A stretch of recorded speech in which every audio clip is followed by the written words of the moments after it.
your 2019 National American Miss South Carolina teen, Brianna Taylor here.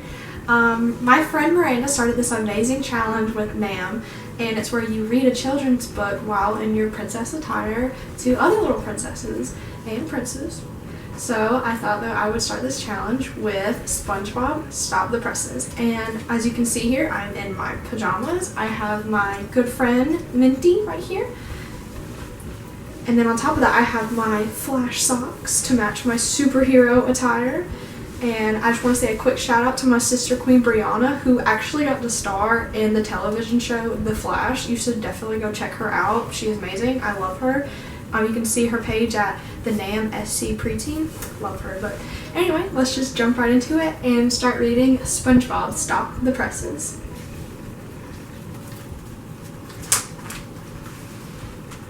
SpongeBob ran out of his house. "Patrick," he called out, "we're going to do the greatest thing that we have ever done." "Are we going to look at my rock?" asked Patrick. "No," said SpongeBob. "We're going to start our very own newspaper."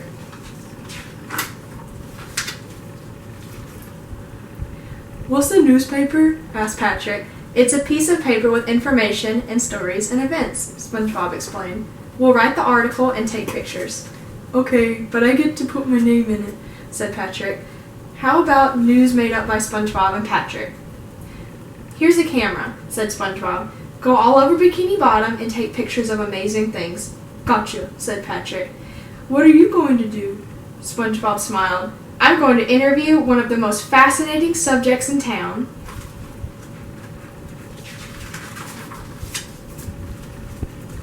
SpongeBob interviewed his pet snail, Gary. "Now, Gary, may I call you Gary?" asked SpongeBob. "Meow," said Gary. "Thanks," said SpongeBob. "Do you enjoy living with the delightful SpongeBob SquarePants?" "Meow," said Gary. SpongeBob giggled. "I knew it. Now tell me, is he the best fry cook you know?" "Meow," said Gary. "Wow, thanks again. Okay, last question. Do you love him as much as he loves you?" asked SpongeBob. "Meow," said Gary.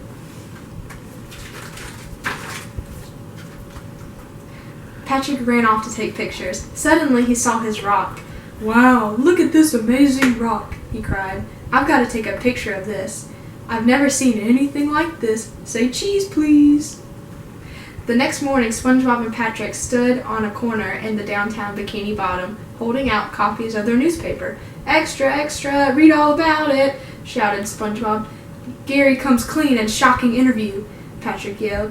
"And in the same issue, the amazing rock."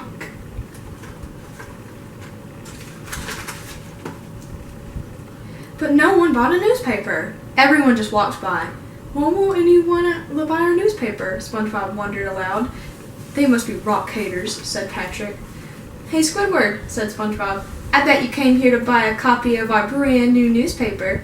"No," said Squidward. "I came here to laugh at you two nincompoops. You have to pay me to read that stupid newspaper." "Okay, here's $1," said SpongeBob. "Read it and tell us why people aren't buying it."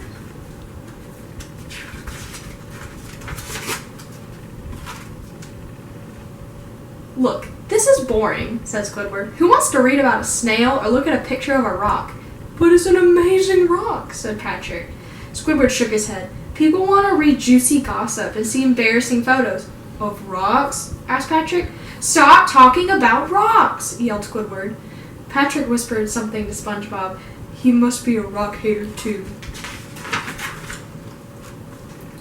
"Squidward is right," said SpongeBob. "We've got to get the dirt on everyone." "Okay, here's my shovel," said Patrick. "No, not that kind of dirt, Patrick," said SpongeBob.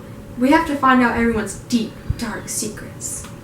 Later that night, SpongeBob and Patrick went to Mr. Krabs' house and peeked in the window.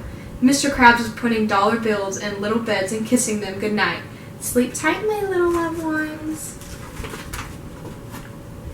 The next day, they spied on Sandy Cheeks. She was hanging her clothes on the clothesline.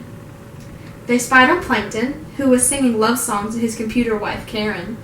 Plankton sang in his deep voice, "Karen, my love, you are more beautiful than freeways in Cincinnati.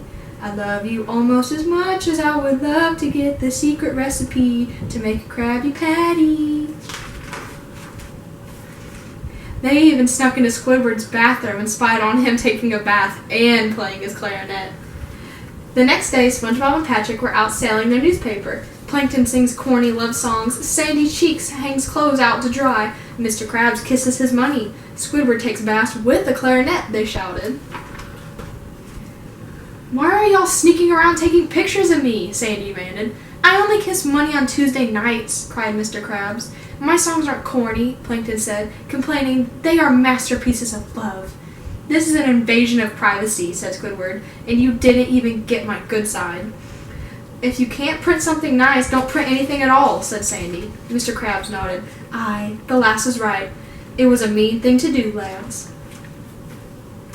I'm sorry, cried SpongeBob. We didn't mean to hurt anybody. We just wanted to sell our newspaper. We won't do it anymore.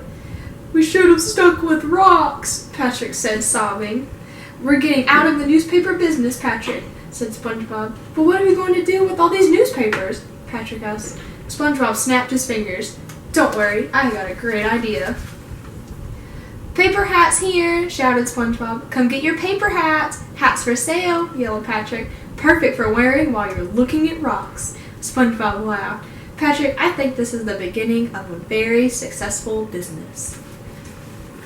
And that's SpongeBob Stop the Presses. I hope you guys really enjoy it, and I hope that you guys get a good night's sleep and listen to your mommy and daddies and make sure that you do all your homework. I know it's different being on e-learning, but it'll be okay. We're going to get through this all together, and I hope you guys have a good rest of your evening. Bye!